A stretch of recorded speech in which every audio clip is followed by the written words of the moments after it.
नमस्कार, तहलका डिजिटल देख रहे हैं आप और मैं हूं आपके साथ विजय लक्ष्मी। बुलेटिन की शुरुआत करेंगे सुपर फास्ट खबरों के साथ। पाकिस्तान के डिप्टी पीएम इशराक डार ने संसद में ब्रिटेन के अखबार की नकली तस्वीर दिखाकर वायुसेना की भारत पर जीत का दावा किया। हालांकि पाकिस्तान की मीडिया ने इस फर्जी रिपोर्ट को तुरंत उजागर कर दिया, जिससे डार की राख को भारी नुकसान पहुंचा और उन्हें संसद में तीखी आलोचना का सामना करना पड़ा।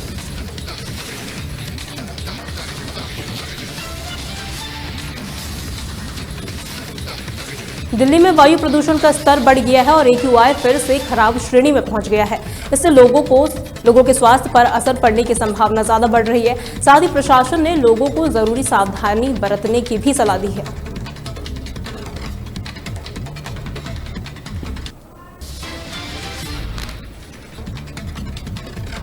रक्षा मंत्री राजनाथ सिंह अपनी सुरक्षा समीक्षा यात्रा के तहत दिल्ली से भुज एयरपोर्ट स्टेशन पहुंचे। इस यात्रा में वायुसेना प्रमुख भी उनके साथ मौजूद रहे। बता दें, भुज एयरफोर्स स्टेशन की सैन्य तैयारियों और सुरक्षा व्यवस्थाओं की समीक्षा के लिए दौरा किया गया। रक्षा मंत्रालय ने बताया कि इस यात्रा का उद्देश्य सीमाओं पर बढ़ती चुनौतियों के बीच सुरक्षा व्यवस्था को और मजबूत बनाना है।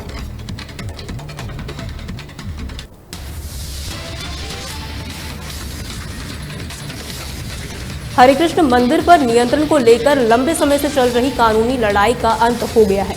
सुप्रीम कोर्ट ने इस्कॉन बेंगलुरु के पक्ष में फैसला सुनाते हुए मंदिर के अधिकारियों को बरकरार रखा। अदालत के निर्णय के बाद अब मंदिर की देखरेख इस्कॉन बेंगलुरु द्वारा की जाएगी।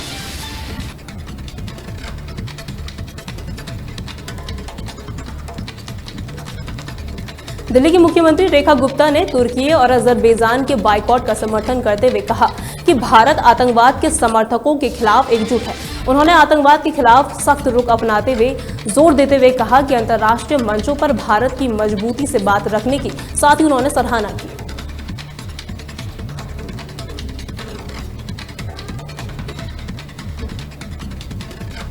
भारतीय सेना ने जम्मू कश्मीर में आतंकवाद के खिलाफ बड़ी कार्रवाई करते हुए बीते 48 घंटों में लश्कर-ए-तैयबा के 6 आतंकवादियों को मुठभेड़ में मार गिराया। सेना के अनुसार ये आतंकी क्षेत्र में बड़ी साजिश को अंजाम देने की फिराक में थे। सुरक्षा बलों ने समय रहते कार्रवाई कर एक बड़ा खतरा टाल दिया। पूरे इलाके में तलाशी अभियान जारी है और सुरक्षा व्यवस्थाएं कड़ी कर दी गई है।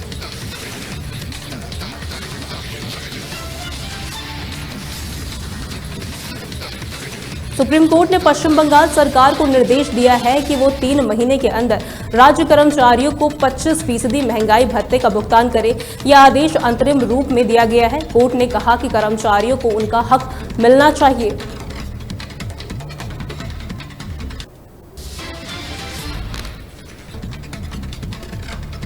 गुजरात के भुज एयरबेस से रक्षा मंत्री राजनाथ सिंह ने महिलाओं के सिंदूर को लेकर बयान दिया। उन्होंने कहा कि ये सिंदूर केवल सौंदर्य का नहीं बल्कि साहस, आत्मबल और संस्कृति का प्रतीक है।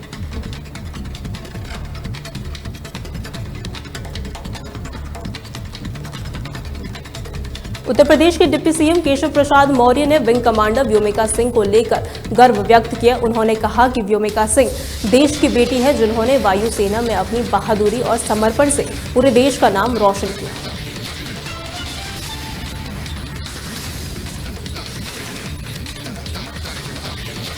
कांग्रेस की छात्र इकाई NSUI ने राहुल गांधी पर दर्ज FIR के खिलाफ बीजेपी के खिलाफ बाहर प्रदर्शन किया और साथ ही NSUI का कहना है कि ये FIR राजनीतिक बदले की भावना से प्रेरित है और लोकतांत्रिक आवाज को दबाने की कोशिश है। संगठन ने युवाओं से बड़ी संख्या में जुटने की अपील की है।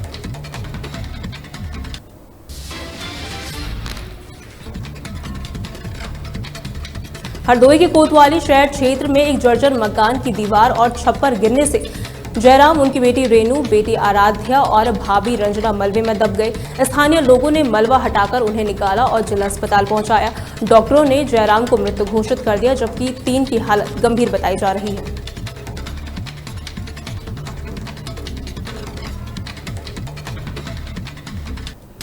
मल्लावा के जरेरा गांव में 13 मई को प्रेमचंद्र ने 20 साल की संगीता को गोली मारकर हत्या कर दी। परिजनों का आरोप है कि प्रेमचंद्र 2 साल से संगीता को एक तरफा प्यार में परेशान कर रहा था और उसकी सगाई भी तुड़वा चुका था। घटना के बाद ग्रामीणों ने आरोपी को पकड़कर पुलिस के हवाले कर दिया।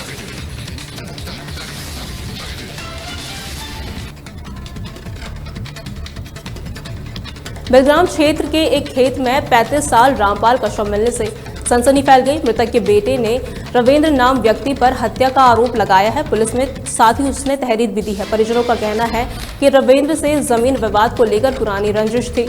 पुलिस ने शव को कब्जे में लेकर पोस्टमार्टम के लिए भेज दिया है।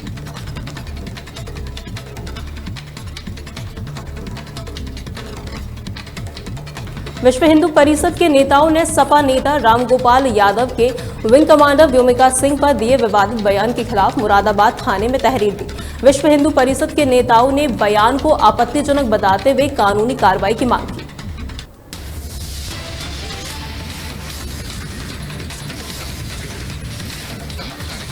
कौशाम्बी में गुजरात के व्यापारी भावेश पटेल से बदमाशों ने बस में 20 लाख रुपए से भरा बैग छीन लिया। भागते समय बदमाशों का बैग फट गया, जिससे हाईवे पर नोट बिखर गए। राहगीरों ने पैसे लूट लिए, जिससे मौके पर भगदड़ मच गई। व्यापारी की शिकायत पर पुलिस ने अज्ञात बदमाशों के खिलाफ मामला दर्ज कराया है।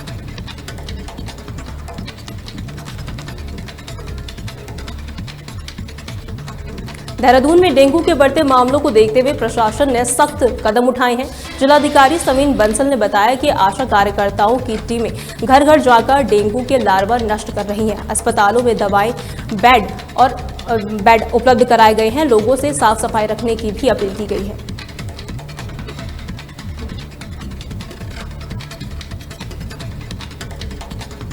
रुड़की के KLDAV कॉलेज में फिजिक्स प्रैक्टिकल के दौरान प्रोफेसर पर छात्रों से छेड़छाड़ का आरोप लगा है। छात्रों ने प्रोफेसर पर अभद्र व्यवहार और आपत्तिजनक टिप्पणी का आरोप लगाया है। कॉलेज प्रशासन की शिकायत पर पुलिस ने आरोपी को हिरासत में लिया है और संबंधित धाराओं के तहत केस दर्ज कर लिया है।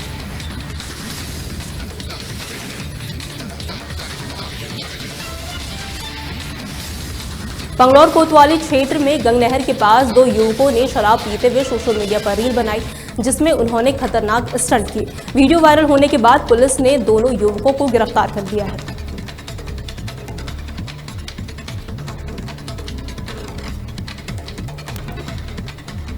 मुख्यमंत्री पुष्कर सिंह धामी की अध्यक्षता में देहरादून में कैबिनेट बैठक हुई। बैठक में मलिन बस्तियों के पुनर्वास, पंचायत चुनाव और ग्राम प्रशासकों का कार्यकाल बढ़ाने पर चर्चा हुई। इसके अलावा राज्य में बुनियादी ढांचे और विकास परियोजनाओं पर भी निर्णय लिए गए।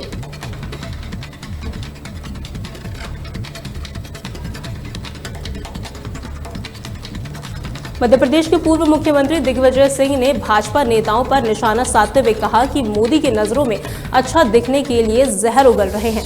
उन्होंने मंत्री विजय शाह के हालिया विवादित बयान की आलोचना की और भाजपा पर समाज को बांटने का आरोप लगाया।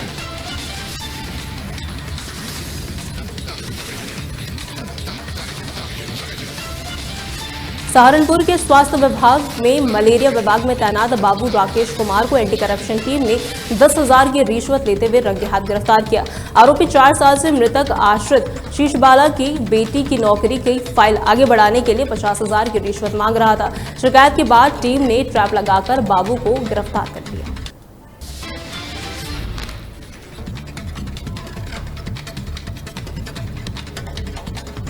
सुपरफास्ट खबरों में आज के लिए इतना ही। देखते रहिए तहलका डिजिटल 24/7।